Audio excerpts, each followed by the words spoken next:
怎么回事？这么？对对对对。啊。这个扣到这儿，小手指。扣到。哦，这两个。对对对，锁住啊。嗯，扣这扣到这儿。对对对对，锁住。好。嗯。然后这个啊，距离。嗯。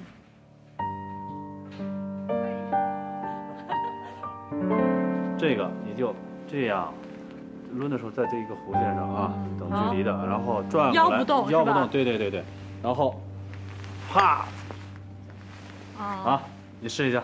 好。这样。好。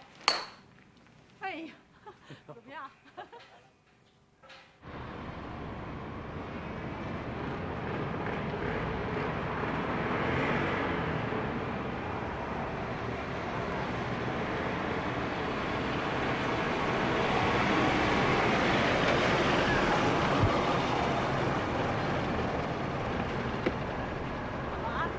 谢谢。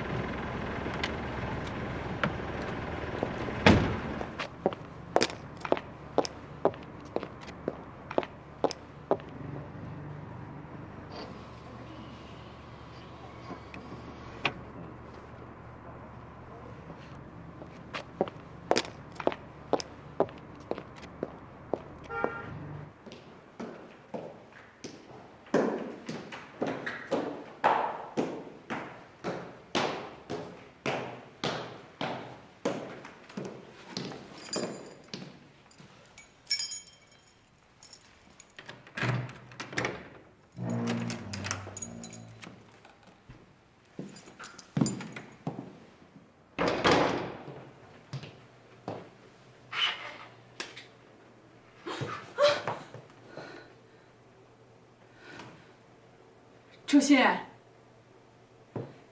你怎么在我房间？你怎么会有钥匙？我让公务员开的门。你也太过分了吧！你有什么权利啊？开我的门？是啊，乱了，全都乱了。我还真没见过你这么热情洋溢的样子，大开眼界。你什么意思啊？忘了，不记得了。你是红酒喝晕了，还是高尔夫球打太多了？你居然跟踪我！朱熹，你疯了吧？你怎么能干出这种事儿来？你这叫侵犯人权！你懂不懂法律呀？你还知道法律？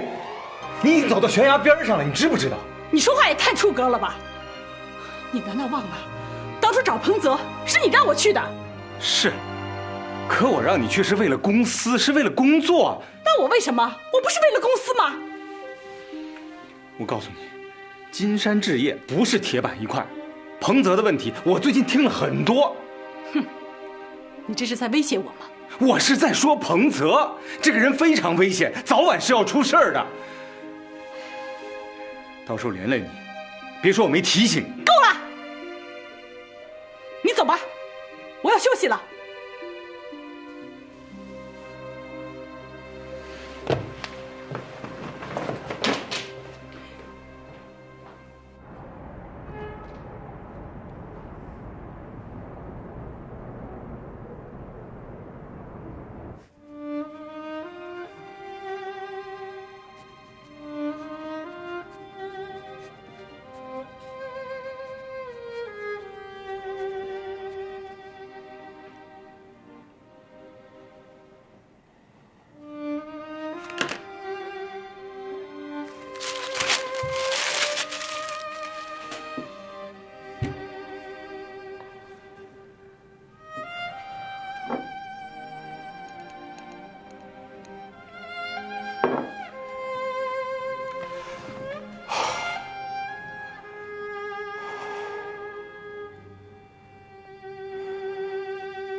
这边空气还不错啊。对啊，就是风太大了。哎，你看那边，我觉得那个景不错。对呀，来来那儿吧，拍一个，拍一个。啊，来，别拍呀。哎，回头回头，没事，来回头。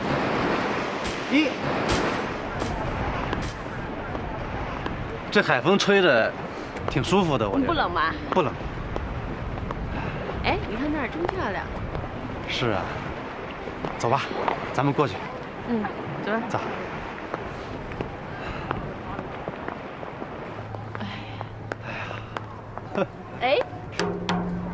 错啊，哈真不错。哎，咱这儿拍一张吧。拍一个，别动啊！来看这儿。哎，等会儿啊，咱俩一起照一张，一起照啊找个人帮我们拍。哎，那个大叔，哎，大叔，麻烦你帮我们拍一张吧。拍个照片，好，摁这儿就可以了啊。哎，好，谢谢您啊。谢谢啊，哎，手别抖啊。等一下。啊，可以了。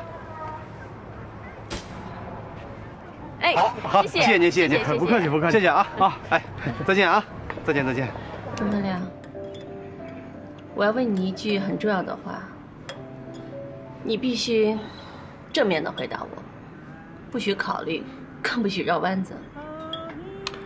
行，你问吧。在你的眼里，我是不是一个江湖漂泊的风尘女子？小燕，你这话从何说起？所有人都这么说，连电视台的主持人都说我是江湖传奇女子。只不过人家是换了一种说法而已吧，都是一个意思。小燕，我认为你是多心了。其实人家说的没错，我的确是现在还漂泊着，而且我用的身份证是假的。是吗？我不姓肖，我妈妈姓肖，我真实的姓名是乔燕。乔燕？是的。我来滨海之前，的确是身无分文。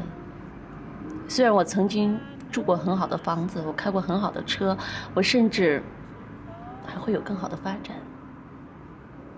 但是这一切在眨眼的功夫都化为乌有了，可以说是过眼烟云吧。是不是破产了？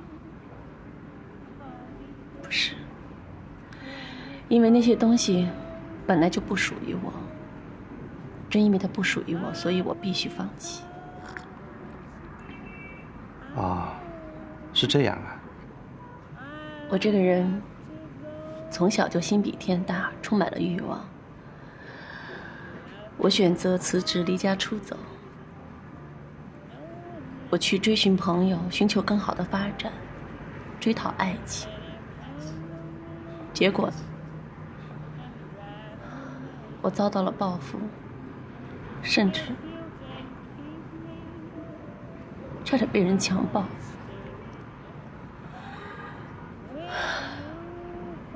就在我受到伤害的同时，我也在伤害着别人，伤害着我最不愿意伤害的所有的亲人，尤其是我的爸爸。小燕啊，不，乔燕，那些事情都已经过去了，我相信从此以后再也不可能发生了。你说的对，所有的噩梦都过去了。可是，为什么我的感觉还是不对呢？其实世界上有很多人，他们都不富有，但是他们生活得很充实。而我呢，我还算富有吧，至少我是用我的双手创造出来的富有，对吧？可是为什么我的内心还是觉得很空虚呢？唉，乔燕，我理解你，是你自己把自己的人生目标定得太高了。我就是想找到一个能够让我真正的感到心灵上的踏实和有安全感的男人，一个真的能够在心灵上和我相互依存的男人。就这一点，难道就说是高不可攀吗？